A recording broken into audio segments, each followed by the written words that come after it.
Olá pessoal, tudo bem?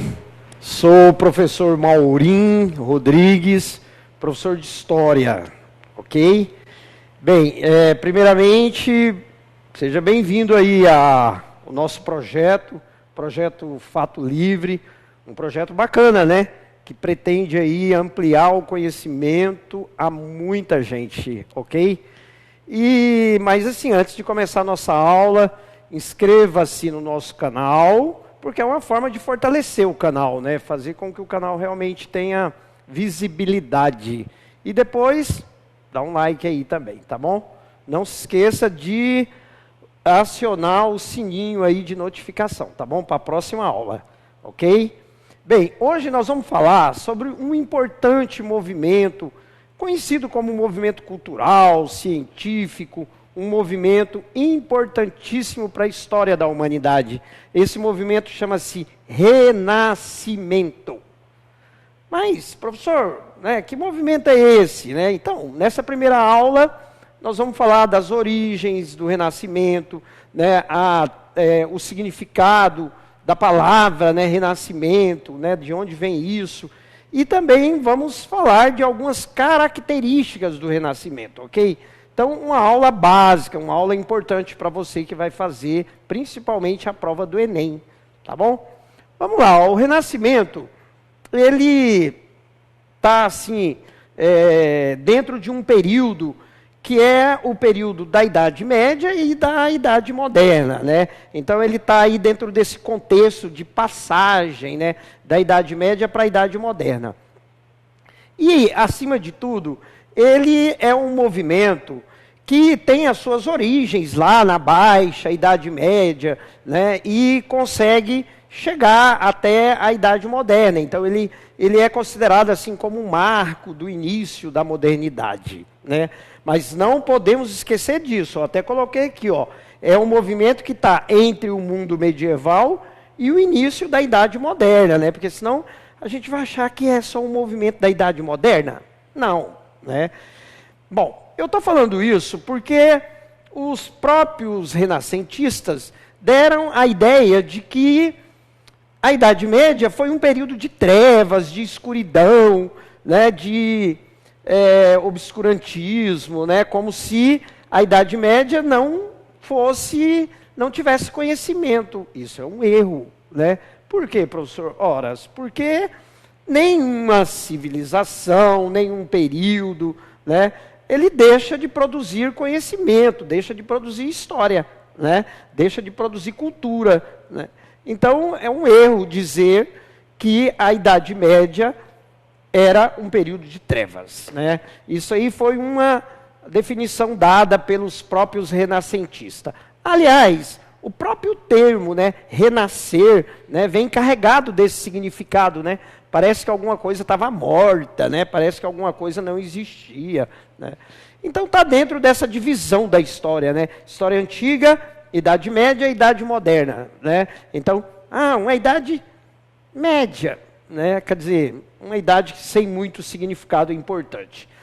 Erro. Na verdade, a Idade Média foi sim um período, né, de conhecimento. Aliás, diga-se de passagem, o próprio Renascimento, ele vem, as suas origens, vem lá do período da Baixa Idade Média, né?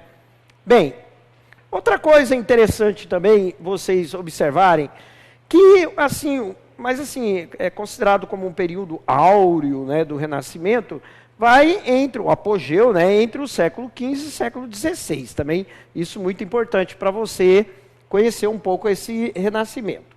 Bem, vamos lembrar aqui então, ó, primeiro, o Renascimento, ele está dentro desse contexto de transformações da Baixa Idade Média, quando nós vamos ter o ressurgimento do comércio, né, da burguesia, né, do surgimento da burguesia, que era uma classe ligada ao comércio, né? Então, esses comerciantes, eles buscavam justamente desenvolver essa atividade, né, que era a busca de mercadorias no Oriente. Então, durante o período da Baixa Idade Média, nós vamos ter essa interligação entre o Ocidente, o Oriente, né, um intenso desenvolvimento do comércio, principalmente na região do mar Mediterrâneo. Isso fez com que as cidades italianas ganhassem muito destaque, né? Por quê? Porque eram regiões portuárias importantes, como, por exemplo, Gênova, Veneza, né? Foram cidades que se destacaram, né, durante esse período de desenvolvimento das atividades comerciais. E aí, essas cidades, né, italianas, principalmente na Itália, elas tiveram um desenvolvimento urbano muito grande, né? Houve a necessidade do conhecimento, afinal de contas, né, para você vender essas mercadorias, para você negociar, tudo isso havia a necessidade do conhecimento. Então, outra coisa importante é que a própria Igreja Católica, durante essa época aí, né, de transição, ela tinha a necessidade de se impor enquanto igreja, né, na medida em que a cisma, né, da Igreja Católica, né, fez com que a divisão do Império Romano, tal, isso tudo fez com que a Igreja Católica buscasse reforçar a sua autoridade. Então, aonde que a Igreja Católica buscaria reforçar essa autoridade? No antigo Império Romano, né? Afinal de contas, o Império Romano foi, né, clássico, né? Foi algo muito majestoso. Então, por isso, a Igreja Católica também começa a valorizar o período da antiguidade, né? O período antigo, da história antiga, lá o período clássico, né? Onde desenvolveram, né, as civilizações greco-romana, né? Grécia e Roma.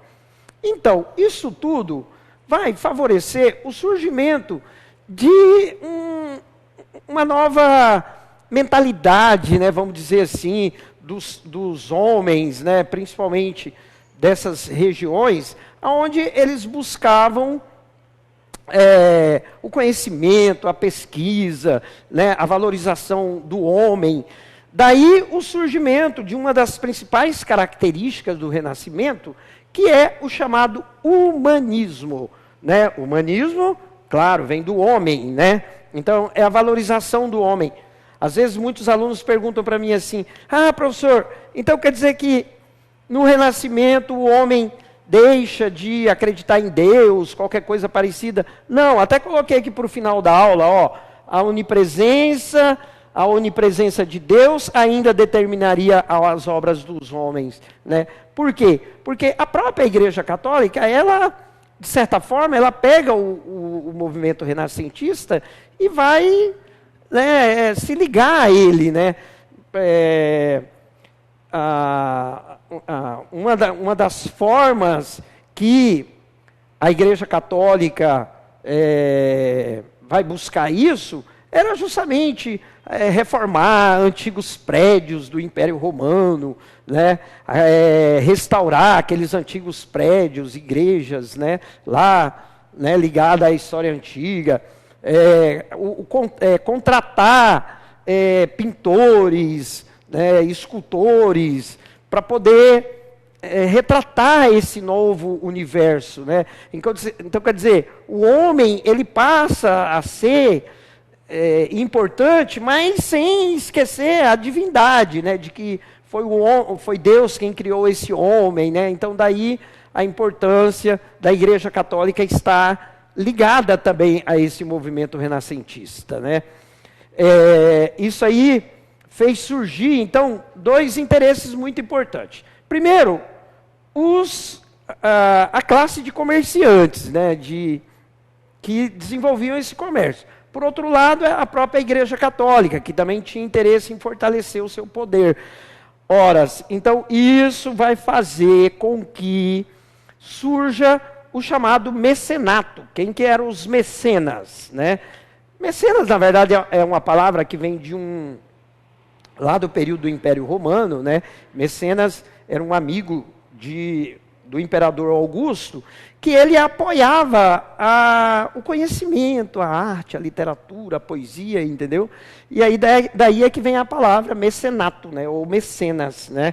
Então, mecenas durante esse período que nós estamos estudando, né, o período do Renascimento, mecenas era quem? Eram pessoas, né, ligadas ao comércio, né, pessoas que tinham dinheiro para poder investir em obras de arte, porque naquela época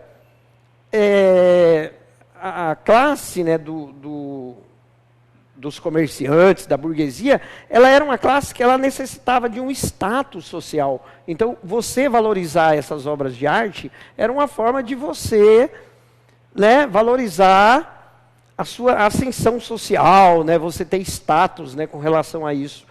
Por outro lado, a própria igreja, né, que também, né, patrocinava esses pintores, né, esses artistas, né, para poder retratar essas obras que nós já falamos para vocês, muito importante para o fortalecimento da Igreja Católica, tá bom?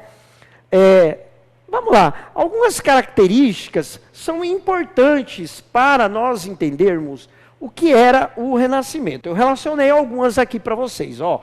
Uma delas, o humanismo, né, como eu já falei para vocês. E aí, nós vamos fazer uma diferenciação aí entre os dois períodos. Por exemplo, na Idade Média, a concepção maior, né, inclusive sobre o domínio que a Igreja Católica teve, né, durante a Idade Média, era a valorização do divino, né, de Deus, né, aquilo que nós chamamos de teocentrismo. Teo significa Deus, né, então era assim, Deus como centro de tudo, isso lá na Idade Média. E aí, quando chega nesse período agora, como nós vimos, nós vamos ter uma valorização do homem, do conhecimento, né? Então, assim, Deus e o homem e Deus passa a ter um significado muito importante, né? Principalmente através da escolástica, né? Que foi um movimento filosófico, né? Dentro da Igreja Católica, né? Que buscava as raízes de Aristóteles, né? O aristotelismo, né? E aí, então, dentro dessa concepção, o antropocentrismo, o homem passa a ganhar visibilidade, né, durante esse período, né? E aí, né, uma dessas características, então, é esse humanismo, né, a valorização do homem, né, em si. Outra característica importante era o racionalismo. Professor, dá para explicar aí? Vamos lá. Racionalismo era o seguinte: racionalismo vem de razão, né? Que era uma das coisas que se buscava na filosofia greco-romana. Ah, professor, então quer dizer que a busca, o retorno, né, ao período, né, greco-romano é outra característica do Renascimento? Isso mesmo. Outra característica é o retorno à cultura greco-romana, né? É lá onde eles vão pegar, né, essa valorização da razão, do conhecimento, da filosofia, né, baseada na filosofia greco-romana, né? Então, outra característica, né? Isso aí, ele vai também de encontro, né, a essa concepção de que tudo era Deus, né? Na Idade Média tudo era Deus, né? As explicações você buscava através do divino, né? Ah, houve uma peste, houve uma tragédia, então isso aí é porque está faltando fé para os homens, entendeu? Então, quer dizer, a igreja buscava as justificativas através do religioso para as coisas que aconteciam, né? E aí, né, com o racionalismo, você vai buscar o quê? A pesquisa, o conhecimento, né, como uma das formas de explicar as coisas, né? O individualismo, outra característica, né, do período do conhecimento, né, renascentista, porque na Idade Média era aquela coisa meio coletiva, né, assim, vamos para as cruzadas, né, participar das cruzadas. Agora não, né, a valorização do individualismo, do hedonismo, né, que é a busca do prazer, né, da pesquisa, enfim, né, até mesmo dentro do conhecimento científico, nós vamos ter uma característica importante. Por exemplo, na Idade Média, acreditava-se, né, que a Terra era o centro, né, de tudo, né? Então é o que nós chamamos de geocentrismo, né? Então acreditava-se que o centro era a Terra, né, e o Sol estava lá, né, participando disso tudo, fazendo como se na verdade quem tivesse girando ao redor do Sol, da Terra fosse o Sol, né? E nós sabemos que isso é o contrário, né? Então, durante o período do Renascimento, né, com o conhecimento de astronomia tal, e da matemática e outros conhecimentos que nós vamos ter, surge o chamado heliocentrismo, né? Quer dizer, nós sabemos que o Sol é o centro, né, e os planetas estão rodando, né, ao seu redor. Então, isso, então, de certa forma, pode ser considerado aí como outra característica do Renascimento, né, o conhecimento científico, tá bom? Vamos resolver, então, um exercíciozinho aí, rapidinho, só para a gente testar aí nosso conhecimento, tá bom? Eu coloquei uma questão aí, ó, Mackenzie, né? O humanismo foi um movimento que não pode ser definido por, vamos lá, ó, letra A, ser um movimento diretamente ligado ao Renascimento, por suas características antropocêntricas e individuais. Então, olha lá, ó, individualismo e antropocentrismo, então está correto, né? B, ter uma visão do mundo que recupera a herança greco-romana, utilizando-a como tema de inspiração. Então, aonde que o homem renascentista foi buscar inspiração? Na cultura greco-romana. Então, está verdadeiro. Letra C, ter valorizado o misticismo, o geocentrismo e as relações e as realizações culturais medievais? Aí não, né? Está falso, né? Porque era justamente o que os renascentistas criticavam, né? Essa coisa mística, né? Então, a alternativa incorreta, né, que não pode ser definido, é a letra C, né? E letra D, vamos lá, centrar-se no homem em oposição ao teocentrismo, encerrando como medida comum de todas as coisas, né? É o humanismo que nós já falamos para vocês, né? E romper os limites religiosos impostos pela igreja às manifestações culturais, né? Também verdadeiro, ok? Um abraço para vocês e até a próxima aula, tá bom? Não se esqueça, inscreva-se aí no nosso canal, mais uma vez, tá bom? Dá um like aí, né, se você curtiu, né? E acione aí o sininho da notificação da próxima aula. Abraço, falou!